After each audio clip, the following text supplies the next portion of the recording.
In this video, you will learn about the fundamental concept of variables. So variables are a fundamental concept of every programming language in the world. But what actually is a variable?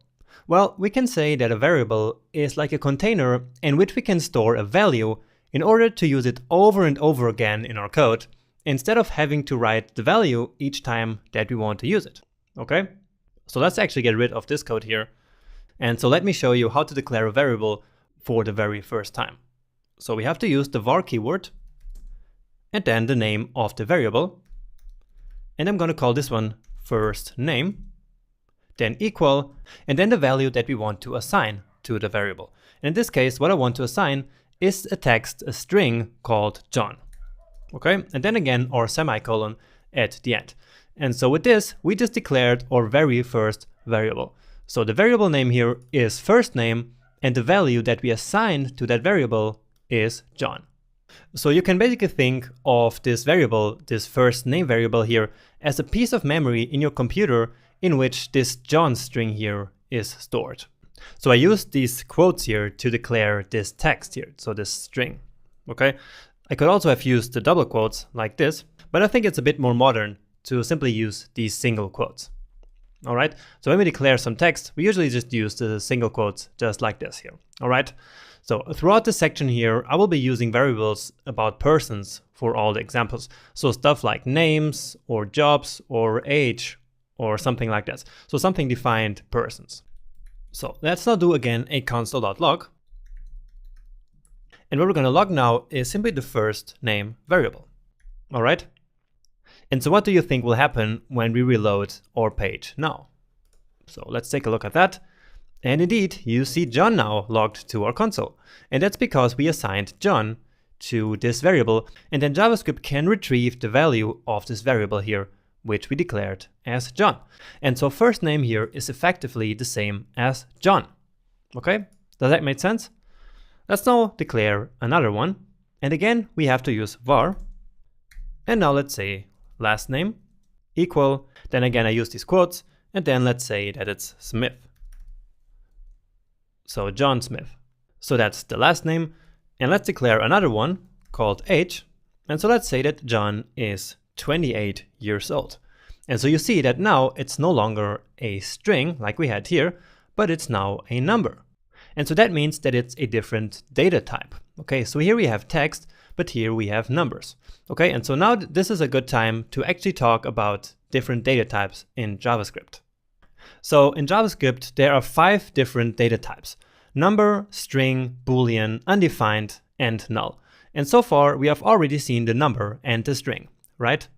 Now, primitive data type just means that it's not for objects, unlike most things in JavaScript. So they are just simple, primitive, non-object data types. So first off, we have numbers again, and JavaScript numbers are always floating point numbers, which simply means that they always have decimals, even if we sometimes don't see or even don't define them. So for example, 5 is like having 5.0, all right? And in other programming languages, many times it doesn't work like this, and you have different data types for integers and decimals, but not in JavaScript. So here all numbers are simply float numbers, even if they look like integers. Next up, we have strings, which are simply a sequence of characters, and so they are just used for text, like we did in the example before with the last name and the first name. Next up, the Boolean data type is a logical data type that can only take one of the logical values, true or false. So to make it simple, a Boolean is always either true or false. Okay, and we will see why this is very important over the next lectures. Alright, and the next one is a bit more difficult to understand. So basically, undefined is the data type that is automatically assigned to a variable that doesn't have a value yet. Sounds a bit more complicated than it actually is, and don't worry, I'm going to show it to you a bit later, of course. But what matters here for now is that basically undefined means non-existent. Alright? And finally, there is another data type, which is quite similar to undefined, and that is null. So null also means non-existent, but it's slightly more specific. And again, we will take more about these two later on. Now, before we move on, there's something very important to note here, which is that JavaScript has a feature called dynamic typing. And this means that we do not have to manually define the data type of a variable, unlike in many other programming languages. So basically JavaScript automatically figures out if a variable is a string or a number, or if it's undefined or a boolean, and then assigns that data type to the variable without us having to do anything. Okay? And if we then later assign another value to the same variable, but with another data type, then JavaScript will automatically change the data type of the variable as well. So this can of course be very useful and save us some coding time, but it can also be the source of some difficult to find bugs, which means errors in our code. Okay, so we always have to be careful with what we do with our variables. Alright, and that's it. So let's now actually see these things in action again and move back to our code. So to show you the Boolean data type, let's create a variable here called full age. So var full age, and then say true. And remember that booleans can only be true or false, and so in here we can simply say true or false. Okay, so I could of course also have written false, but in this case, well, John is of course of full age with his 28 age. And so let's now take a look at the console when we log this variable here. So full age, the semicolon, and then reload it. And now you see here that it's true. Okay, so it also appears in a slightly different color here. This one is blue, and the John string here is black. All right. So here it also looks a bit different. So it's of course not in quotes. We simply write out true like this because it's a reserved JavaScript keyword. Okay, now before we move on in this lecture, I want to quickly talk about these variable names here. Okay, so it's a best practice in always giving our variables meaningful names. Instead of simply writing something like X or ABC or something like that, we should never do that. We should always say in our variables what we actually want. Okay, or what this variable actually means. So in this case here we have John, and that's a first name, and so we call this variable first name and not just some random sequence of characters. Okay, and the same of course for last name, age, and full age. And so again, that's a best practice. Of course, it would work the same if we say A, for example, and then A here. If we now log it to the console, then of course John is still here. But again, we want our variable names here to really have some meaning. Then this way of writing the variable name with this first word here and then the name, where I separated them with a capital letter here, that's the so-called camel case notation. Okay, so we could have done it like this. So first name all together, but then it would be kind of difficult to find where the second word starts. We could also have done it like with an underscore, but in JavaScript it's kind of a convention to use the camel case notation like this. Okay, so we start with a small letter in the beginning, and then when we have a second word, then that one starts with a capital letter. In the case of age here, for example, that's not the case because we only have one word. But then here again in full age, we have the second word here with this capital A. All right, so that's not about the JavaScript functionality itself. That's more of a programming convention and a best practice. Okay, moving on, let's define yet another one, and this one I'm going to call job. Now the difference here is that I'm not going to assign anything to this variable. Okay, so I can declare a variable but not assign a value to it. And so let's see what happens when we now take a look at this variable. And can you guess what's going to happen here? I hope you can.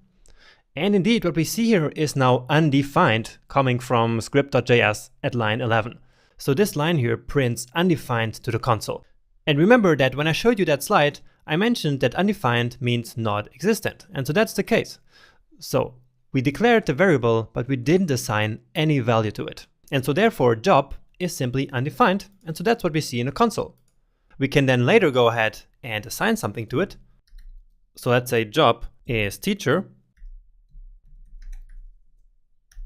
And if we do the console log then again, and let's just copy it here, well, then we should see the teacher.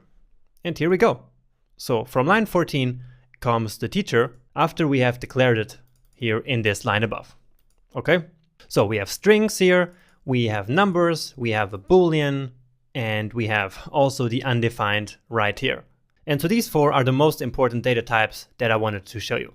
Now just to finish off this lecture very quickly, I want to show you some rules that we have to keep in mind when we name our variables.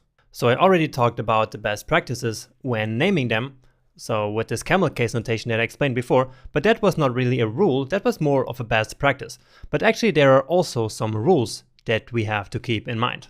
But don't worry, they're actually very simple. All you have to know is that variables cannot start with numbers or symbols except for the $sign or an underscore. Okay, so let's try to break some of these rules to see what happens. So var, and now I'm going to start a variable with a 3, so with a number. So let's try to say 3 years equals 3, and then reload the console. And now you see that we get an error here in line 16. And so this is here not valid. And again, because we cannot start a variable name with a number. All right, so I'm showing you this that in case you start naming your own variables, you don't run into these errors and then cannot figure out what this here means. So always take care and use these rules that I'm showing you here. Now, if we wanted to fix this here, we would either have to start with a number or with a $sign or an underscore. Okay, so these are the only symbols that can appear in a variable name here in JavaScript. So, for example, with the underscore, it would work just fine. With the $sign as well. But as soon as I start putting something else, like this, well, then again, we get the error here. Okay? And the same actually happens if I use a symbol in the middle of a variable name. So something like John/Mark, for example, John and Mark, and you will see that this here is not going to work again. Okay, so we have an error here at line 17 now, of course, but I want the error now on line 18, so let's take a look at that. And of course, it says unexpected token, which is this one. So in this case, we would of course use the camel case notation here to make it a lot better. And so now we don't have any error here anymore. So that was the first rule, that again, all variable names must start with either an underscore, a $sign, or a letter here. And then the second and last rule is that we cannot use reserved JavaScript keywords as variable names. So something like function, for example, is not going to work. So function equals 23, for example, and this will not really work. So you see unexpected token function. You can also not use something like delete, which is also a reserved keyword. And you will meet many of these keywords here throughout the course, of course. But right now, just know that any of these keywords that we're going to use later, something like if, for example, you will not be able to use these as variable names. So variable names really need to be our own made up words and not the words that JavaScript already uses in its language. And alright, that's actually all there is to know about the fundamentals of variables and data types. So that's already a huge step forward and a very important concept in any programming language of the world. In the next video, we're going to dive a bit deeper into variables and do some more stuff with them. So stay tuned for that next video.